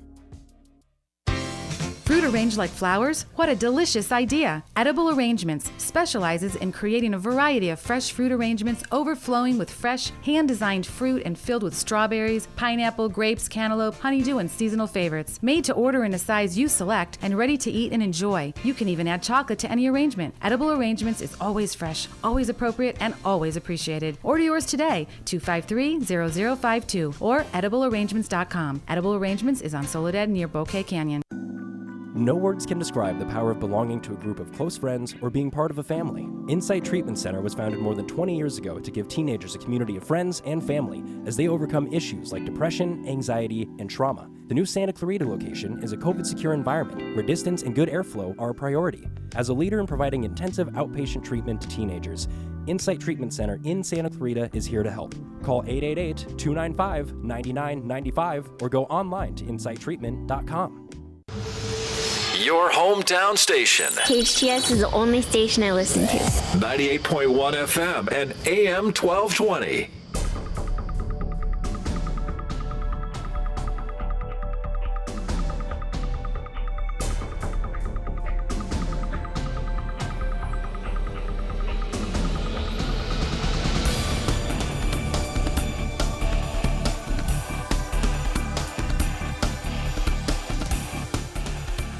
Welcome back.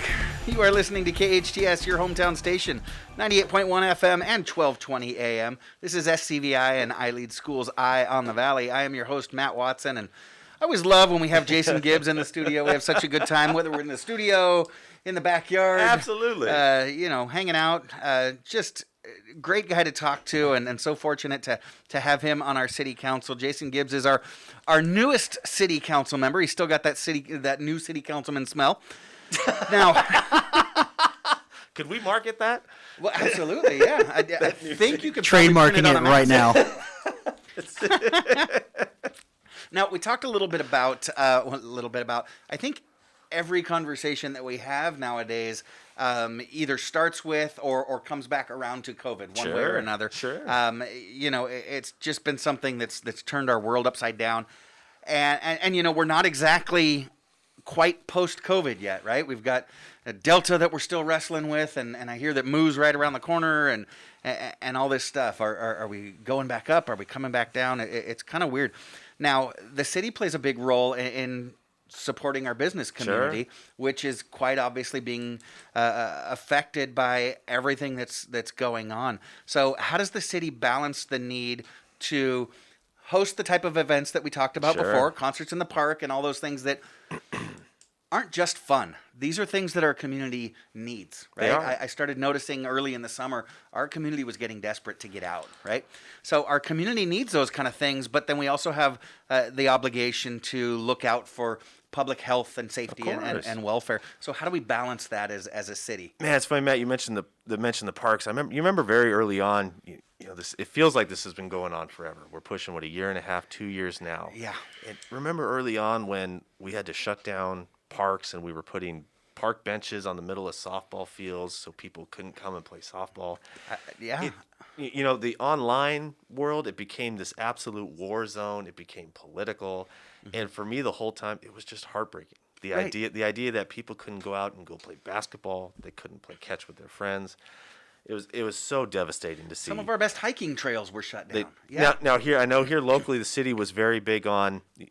Yes, we're following protocols. We're shutting down when county health, since they're the one who gives the word down. Them in the state of California, there are protocols we have to follow. But when it came to the trails, I remember the county made the idea or made the policy decision early on. We're going to shut down trails. Right. But before I was on council, I believe the city said no. We're leaving our trails open. People can go walk by themselves on a trail, and we feel not only that it's appropriate but necessary. Right. Because people needed an outlet. We were losing that outlet. And very early on, while everybody was just trying to figure out what was going to happen, everything was shut down. Traffic became an issue of the past. There was a group of us who got online, and we literally started a couple of groups, and we did it right here with KHTS. And we said, look, this group is solely for giving out information and people who need something. Everyone remembers the great toilet paper crisis, and you couldn't get bottles of water, you couldn't get baby formula. So we just started putting it out there. If there's anybody in the community that needs some of these essentials, please let us know. And we would just get messages from random people in the community and say, hey, Jason, I need chicken, or I need to get this specific dietary need, and I can't go out because I have a medical condition, I don't know what to do. We found ways to go out and just find it and have it dropped off at their door, and we'd send them a note and said, hey, it's there for you. If you need anything else, let us know. So even when the hardest of times come, when we were all dealing with the pandemic, there was still great things going on and people remembering the basic thing of humanity of taking care of each other. Yeah. So when it comes to, all we can do, Matt, is when it comes to what's going to happen going forward, is you just need to remember that people need your help. They need your support. Whether you have somebody whose doctor says do X and do Y, they're not bad people. They're doing what they think is best for their family. Support them the best you can. And from a city standpoint, we have to follow protocols just like everybody else, but we are always searching for ways to keep things open, to provide opportunities, whether it's outdoor dining, whether it's being able to space and open things up at a park, moving events into outdoor spaces, whatever we can do. We're going to find ways to stay open and keep people engaged in the community. It reminds me of a couple of things that my kindergarten teacher taught me, right? Be creative, look out for each other. And that's really important. I want to ask a similar question, but in regards to businesses, because I don't want to forget people that have gotten sick and lost their lives. This has been devastating. Of course. But it's also crushed or kicked in the teeth businesses across our country and certainly here in our own community. It seems like, I look almost on a daily basis at the LA County statistics, and I look at that bar or the line graph, right, as things jump, and it seems to also represent the restrictions that we're putting on our business that goes up and down constantly. You're closed, you're open, you're closed, you're open, but only outside, and things like that. And now we've got a new one coming down the pike where certain businesses are going to have to start checking vaccination cards to patrons that are coming indoors and things like that. And you mentioned a lot of this stuff does come from other governmental organizations outside our city, mostly the county, the county and state. So what can our city do to help kind of mitigate the impact on our businesses? What can our city do to help encourage our businesses to still adhere to all the different regulations that they need to follow, but stay open, right? And sometimes maintain the livelihood of a family that's dependent on a restaurant, a a winery, what have you, for generations. Of course, Matt, the first big thing is it's getting that information out to everybody as soon as the edicts come down. Okay. You can't have any delay. People need to know what those restrictions are. And, the first response is always, a kill the messenger type Sure. ideal, which I get. But you need to get past that as quick as you can and say, look, you have a business that you need to run. You have a family you need to take care of. We need to find ways on navigating it. Whether one of the big things that happened during the pandemic was people doing the mobile delivery services for food and beverages. Again, whether it was opening outside dining, any infrastructure that the city can help provide in order to mitigate the issues, please just reach out to me, talk to me, let me know, because each business is also different in the issues that they're having. Even if we all have the same regulations, there's different hurdles that they face. Just reach out to me. Reach out to anybody on city council, anybody at city hall with your specific, and maybe there's something we can do that we just haven't seen yet because we haven't seen the specific problem. And, we continue to advocate. We just ask everybody to, you got to adhere, but do so responsibly. Take care of your family. Do what you need to for your business. Reach out to your elected officials when you need help with SBA, whether it's getting money from the state, whether it's EDD. You just need to keep reaching out. The more that you talk, the more that you get the information out to people, the more that we hear what your problems are, the difficulties you're having, the faster that we can try to help and move it forward. We played around a little bit with that curling analogy, but you guys, you can sweep better, right? If you understand the reality of what's going on with each individual business. That's right. And you're right. Every circumstance is different. I remember when we started allowing outdoor dining, I thought, yeah, that'll be great. That'll fix it. Well, what about that restaurant that doesn't have much of a parking lot? That's right. So everything is different. So yeah, business owners, you guys know how open the city council is. Make sure that you continue to reach out and work with them. So let's look forward now. We live in Awesome Town, and I like to use the moniker a little tongue in cheek, have a little fun at our own expense, right? But Santa Clarita is a great place to live, but we're not perfect, and we've still got some work to do. So what are you and your colleagues at City Council working on? What are your guys' priorities as we look forward? What's on the radar? I think the big things, Matt, is I mentioned them earlier, is there's a number of things we're trying to get wrapped up and actually opened. We talked about the community center in Canyon Country. Right. That's coming forward. That'll be open here in the next couple months. The bike park still continually being renovated. That was recently opened and expanding there. We have more programming that's starting to roll in with the ice station and the Cube, if you will, now. The Cube, yeah. And I think a big one is we'll be opening a new road, the Skyline Ranch Road, from Plum Canyon over to Sierra Highway. That'll be opening here as well once they finish striping, because traffic kind of went away when COVID hit, when everybody was home, but people are getting back on the road. They're back coming to their offices and their places of business, and we're starting to see that kick up a little again. It's a little more obvious when you've had 2 years of much less traffic here in town. And then we're trying to finish all those things. There's a dog park that should be going in that we have at Central Park. Yep. That's looking to be renovated and upgraded cool. and expanded. And we're in discussions. They're doing design for the new park at Via Princesa. Okay. So we have all these things that are still being worked on that are on our our 2020 plan and now our 2025 plan. And at the dais, I remember Mayor Pro Tem Lorene West talked about wanting to look into building another skating park. Mm-hmm. The Skating Mamas got real popular. People would, again, so there's a response to something that the community needs. The community was looking for new ways to get outside and get involved, and skating became real popular again. Mm-hmm. People getting outside and putting their skates on for the first time since going to Ventura in the 90s at Skating Plus, and they wanted more facilities out here. So now we're working on trying to come up with a place and a design for a facility here again in Santa Clarita. And this is one of those times where when there's ideas coming forward from the community, and it's all about health, activity, family, our young people, whatever it needs to be, we're finding ways to help them. One thing that I have to say, and not just throwing flowers at your feet. I've lived in this community. Have you ever heard that expression? I have actually. Oh, okay. No, I have. It's because he sits here and listens to me for 2 hours a day on Fridays. But I've lived in this community a long time, and we've always been good about expressing our opinions in a positive and negative way. But our community has always been responsive to what the community's been, or our city has always been responsible in responding to what the community's been asking for. When I was younger, it took a long time. I remember we were asking for a skate park for 12, 15 years.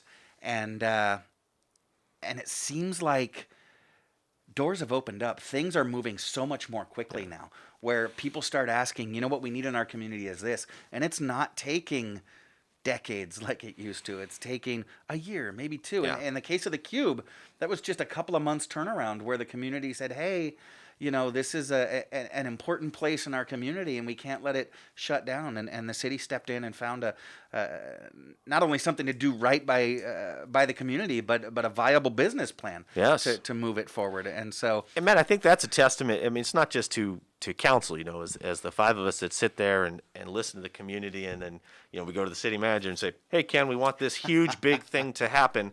Go do it. His leadership, along with staff's leadership and the talent that we hold at City Hall, is allowing us to turn things around that fast. They have the ability and the infrastructure to move the whims, not the whims, but the desires of the community and these positive things. So we can throw anything we want at him. And his sole goal is, okay, if this is what council wants, then we need to make it happen to the best of our ability. Like you said, you know, we talked about it earlier, COVID shutting down businesses, and the city of Santa Clarita goes and purchases the Cube, does a renovation, and we have a big opening. I mean, we had the Kings come down and come to, and I think we just announced today that UCLA is going to be hosting their ice hockey games at the Cube. Nice. This is incredible. And this is something that wasn't even thought of 2 years ago. But a big group of the community came together, said we need to save this. This is important to us. The city council said absolutely. We pushed it, and the city staff made it happen like that. You know, you're absolutely right, and we don't say it enough, right? You guys on the city council do a great job and certainly deserve your credit, but you guys are the decision makers, right? You say, yes, we're going to do this, and then it's Ken and the rest of his staff that gets it done. I've had the pleasure of working with a lot of the folks at the city, and to see the speed and the power with which they move on some huge issues, and then also paying attention to the fine details. Can't say enough about our city staff. No, you can't. They're fantastic. And at the last meeting we had, you know, Carrie Lujan was recognized. You know, our PEO was given the Communicator of the Year from 3CMA. Yeah. And just this year, Ken Striplin was City Manager that we say of the year, but he won the ICMA award. I think it was the Keene Award. That's given to one city manager in the entire world. You're kidding. The entire world. I mean, there is no higher honor in his field, and we have that here in Santa Clarita. And in a lot of ways, that makes our job easier, because when we want to push something that in other cities would just maybe laugh or say, sure, get ready to wait for 5-6 years, they're turning around things so quickly. Yeah. So they make us look good. So we can't thank them enough anytime we get the opportunity to. Yeah, we really are fortunate to have the leadership and the staff to do all the different things that we do.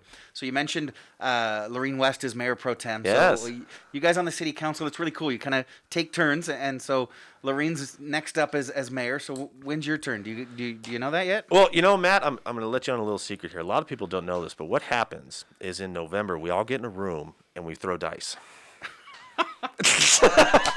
I thought I'd get him for a second.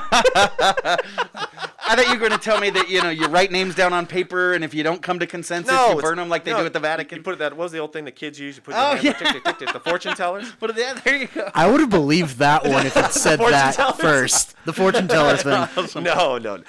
You know, typically it's just rotational, and whenever it happens, it happens. You know, that the beauty of our city is the mayor it's a rotating mayor. It's every year it's a new mayor. They facilitate our city council meetings. They're the face of the city.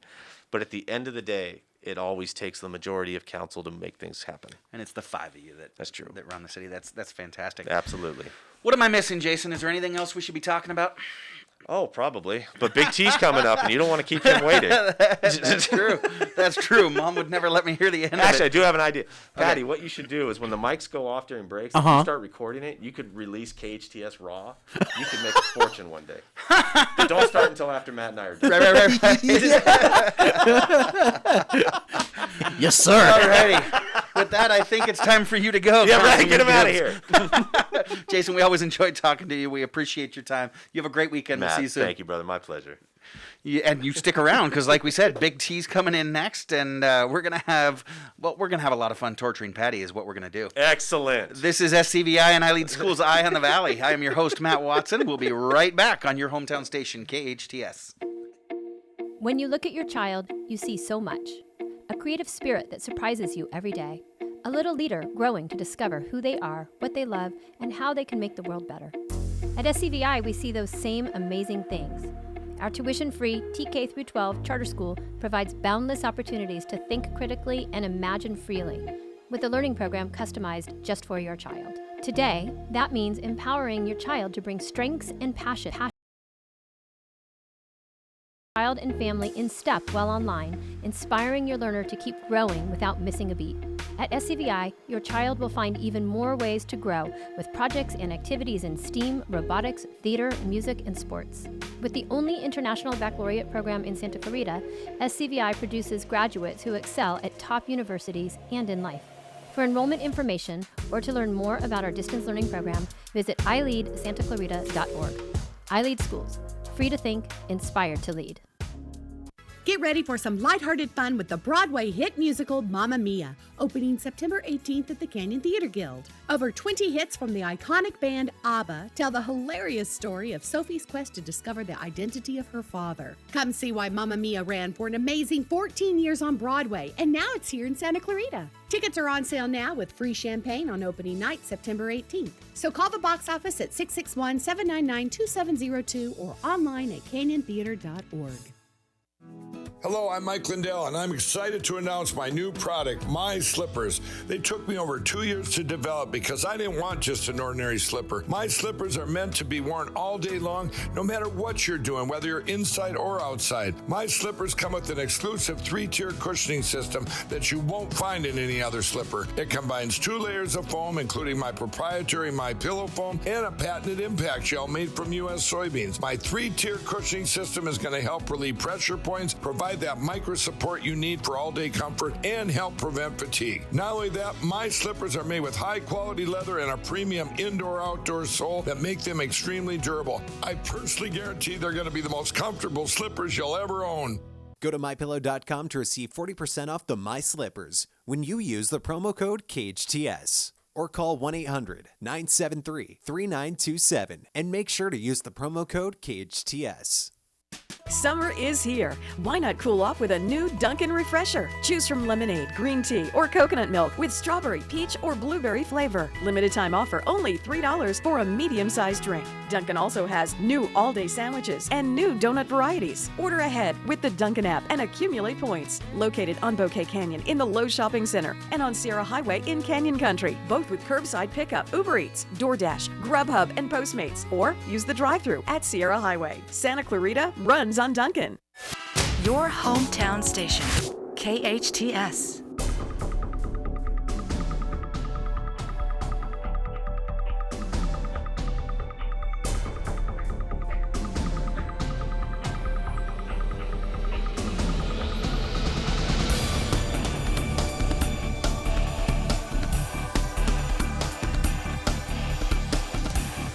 Welcome back. You're listening to KHTS, your hometown station. 98.1 FM and 1220 AM. This is SCVi and iLead Schools Eye on the Valley. I am your host, Matt Watson. And I mentioned earlier we were hoping we would have a special guest come in and play trivia, and I don't think they were able to make it here. So, Patty, it's going to be just you and I. Yeah, which means it's a 50-50 chance of me winning. Well, okay, let's be You're real. That confident, huh? No, it's definitely 75-25. You're the 75. Okay, there we go. As long as you recognize it. He looked at me too. All righty. It is now time for Big T's 5 Minutes of Fame. You all know Big T. Big T is a longtime resident and leader in Santa Clarita. He is an executive and a philanthropist. He's an amazing father, husband, and community leader. He is multilingual, multi-talented, and multi-fingered. That's right. He's got more than one. Here he is. He's Mom's favorite. Big T, welcome to the show. Good morning, Matty. How you doing, bro? I'm doing well. No producer Sarah today? No, like I said, there was someone we thought was coming in. So no, we're good. I think we're just going Patty and I. So take it easy on us.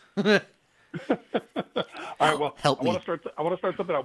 Last week was the first week of pro football. Yeah, it was, and Patty and I are just over the top. Okay. So I've got a fun fact to kick us off related to pro football. Kick us off. See what he did there, Patty? Scott Ensminger was a lifetime Cleveland Brown fan and season ticket holder. He passed away in 2013. In his obituary, he requested 6 Cleveland Browns to be his pallbearers. Why? So that the Browns can let him down one last time. The second you said pallbearers, I was like, oh no. That's a true story? That is a true story. I love that. That's so funny. The Browns front office, when they heard about it, they did not send 6 players to be pallbearers. I was going to say, you can't. They did have a custom jersey made from his favorite Cleveland Brown with the number and his name on the back, and they displayed that at his funeral. Aww. Bernie Kosar. Tell me it's Bernie Kosar. It was not Bernie Kosar. Okay. And it was not Jim Brown. Peyton Hillis. There we go. Who was good back for 1 year. All right. So we ready? Oh, I'm ready. Okay. What's the minimum age required to be president of the United States? Frogger. 35. 35 is correct. I'm almost there. I think Patty's done this before. What city in Spain does the annual running of the bulls take place? Frogger. Frogger. Patty, you run with the bulls in Pamplona, Spain? No, but no. too scared. He'd be scared. He's a scared. I'm a scared. He's a scared. I do see him run from Engineer Andrew from time to time. True. True or false? Patty. More people are killed. Patty. True. We're going to go in the truth. It is. Yes. It is true. It is true. More people are killed each year by cows than by sharks. By cows? That's still terrifying. Let that sink in. On average, 22 people are killed each year by cows. 13 people are killed by sharks. I guess maybe they're tipping them the wrong way. Yeah, this is a push, not a pull. Okay. Who's the mascot for the Philadelphia Phillies? Frogger. The Frogger. Fanatic. Oh, Patty, you got to be quicker on that. I know. Who's the mascot for the San Diego Padres? Patty. It's Patty. I can't. You know what? Give it to Matt. I don't remember. Okay, I'll go with blank. Friar Felipe. No, it's the San Diego Chicken. Oh, not anymore. All right, Patty, let's play that one under protest. Who was the mascot? How's that? Oh, okay. Frogger. The San Diego Chicken. Okay. What 3 events make up a triathlon? Frogger. Patty. Frogger. Swimming, biking, running, and I believe that's in the correct order. That's an Ironman. That is a triathlon as well. True. Ironman is a little bit longer. True. How long do runners run in a half marathon? Frogger. Frogger. All the way. Yes. Patty. 6 kilometers? I don't even know if that's Do the math, Patty. I got miles. We'll give it to him. 13.1 miles. You're gonna make him convert it, dude. No, it's actually 6 kilometers is not enough. No, it's not even. I knew my math was wrong on that. I'm just like I'm gonna sound like I know what I'm talking about. All righty. How many points is a perfect score in bowling? Frogger. That'd be 300, Chip. 300 is correct. True or false? Frogger. Fingernails and Frogger. True. Patty. Incorrect, Patty. False. It is false. Fingernails and toenails grow at the same rate. That is false. Fingernails grow 4 times as fast. Mm-hmm. That you are correct. I thought you were going with the whole fingernails and toenails keep growing post-mortem. No. That's why pedicures are more expensive, though. Maybe not. True or false? Frogger. Patty. Frogger. True. It is true. Cows give more milk when they listen to music. Oh, get out! Oh, however, so that's why we got to get all those cows with their wireless Beats by Dre. But be careful; they'll kill you. When I read this fun fact, it said that they do give more milk when they listen to music, unless it's Willie Nelson. Get because out! Country music doesn't have the same beat as other music. Except for Willie Nelson. But because when you're hanging out with Willie Nelson, everything seems to slow down a little. Who's the only NFL team to finish with a perfect season? Patty. Oh, Patty. The Miami Dolphins. What year? That is correct. What year? Was it 74? 73. Oh, it's off my year, man. I was there. Ish. And here we are after week 1, and the Vikings are already eliminated from breaking that record. My dad wants to have some words. All right, I got a new game for you. Okay. Ooh. These are famous NFL quarterbacks. I want you to tell me for 1 point each where they went to college. Oh, okay. Peyton Manning. Patty. Oh, Frogger. Patty. Tennessee. I went to one of his college Very games. good. Yes. Okay. Eli Manning. Frogger. Frogger. I don't know. I just tried to buzz in early. Go, Patty. Patty. Ole Miss. Ole Miss is correct. Look at Patty killing it. Catching up. Dan Marino. I don't know. Anybody? No, I don't know Marino. Dan Marino from the Dolphins. He went to Pitt. Oh, that makes sense. Patrick Mahomes. Patty. Oh, Patty. Texas Tech. Texas Tech is correct. We're now Tom tied. Brady. Frogger.